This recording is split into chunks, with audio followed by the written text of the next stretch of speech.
Hi, I'm Dan Martin, the lead writer on Star Trek Resurgence. I'm Kent Mutil, Cinematic Director on Star Trek Resurgence. Talk about what this game's all about. Star Trek Resurgence is a narrative adventure game that tells an all-original story set in the Star Trek universe.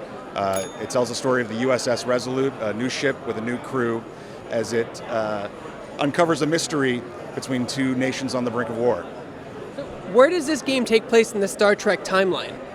It's set in 2380, which is right after Star Trek Nemesis, so that follows The Next Generation, Deep Space Nine, Voyager, and the films of the TNG cast.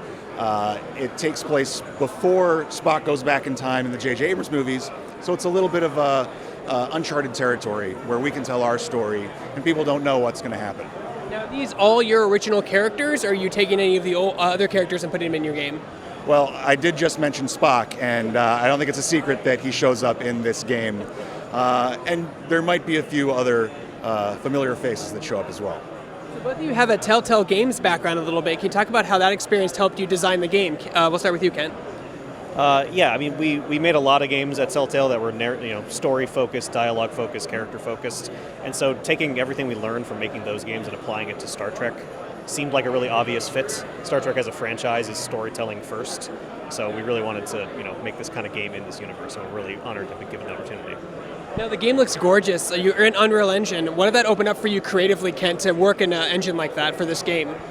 Yeah, we were used to working in a much older engine, so this one has a lot of new bells and whistles. We're very happy and proud to be working in the Unreal Engine, which just can let us get a higher level of fidelity and also allow us to integrate more types of gameplay than just pure dialogue than we were able to in our older games. It's really been a boon to the production. It's had its challenges, but overall the end result has been worth it. Now, Dan, was this like a dream project for you guys? Because I can't tell you how many times we've watched Next Generation or Voyager and be like, I wouldn't make that decision. Yeah, and that's, I think, why this is a perfect fit. Going back to even before we were making Star Trek Resurgence, when we were making other choice-driven games, we would talk about the decision-making triumvirate of Kirk, Spock, and McCoy, and how it was always a model for a really balanced choice where you feel like you could go either way and you could be equally right or equally wrong with either choice. From that point of view, perfect for these games. But also, we've been fans for a long time. I watched Star Trek The Next Generation, 7 p.m. on Channel 56 at the top of the UHF dial growing up. And I worked on the Paramount lot in the Gene Roddenberry building when I first got to LA. So there's a long lineage, and I'm very happy to have landed on this ship. What's it been like working with Paramount with the Star Trek IP? I know there's a lot of Star Trek projects in the works, not only video games, but lots of TV shows currently airing. Yeah, they've been a great partner. We have a lot of close contact with them, and they've wanted to help us make the game we want to make. I think that it helps, again, that we're fans, that we wanted to make something that's true and authentic to the Star Trek experience, and they're right there to help us do it. So anything that we can't figure out on our own, they definitely know the answer to. So Kent, talk a little about the animation and the cinematics in the game. Was it difficult to maintain that sense of just facial expression in the game? Because we talked about a little bit about mocap, and not all studios have the budget to mocap everything. Yeah, so this game, the sheer amount and quantity of the cutscenes in this game, there's just hours and hours, and more than you'll even see in your playthrough because there's so many branches. We made it like we made a lot of the old Telltale games by combining libraries of animation to create new performances. And as you can see from the footage, we put a lot of work into facial expressions and making sure the emotions read, because that's where a lot of the story is told, and also where you get feedback to your choices. So we put a lot of love into that stuff. Yeah. So do you guys have a favorite Star Trek Generation show? I think The Next Generation is the one that I started on. I love it. I think there's a lot to like about a lot of different eras of Star Trek. The 2009 reboot is a great roller coaster ride.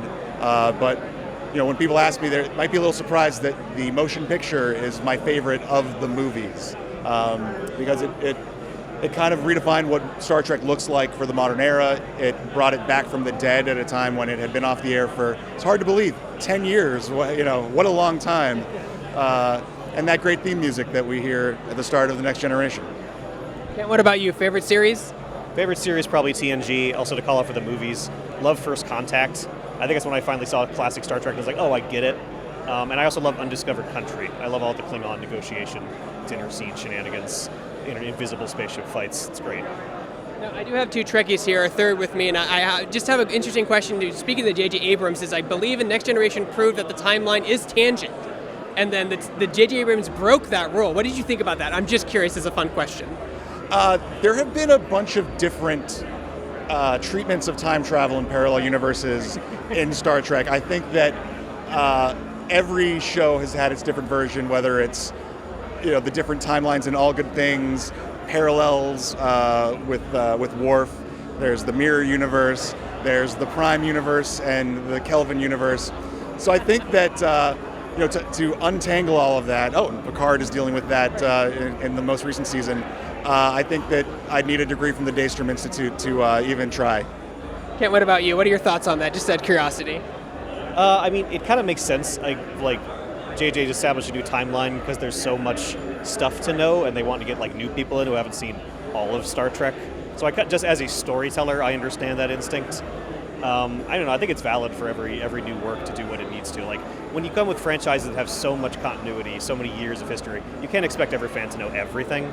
So you want to do nods and stuff, but you either want to make sure they know what's going on or find ways to make your palette kind of fresh.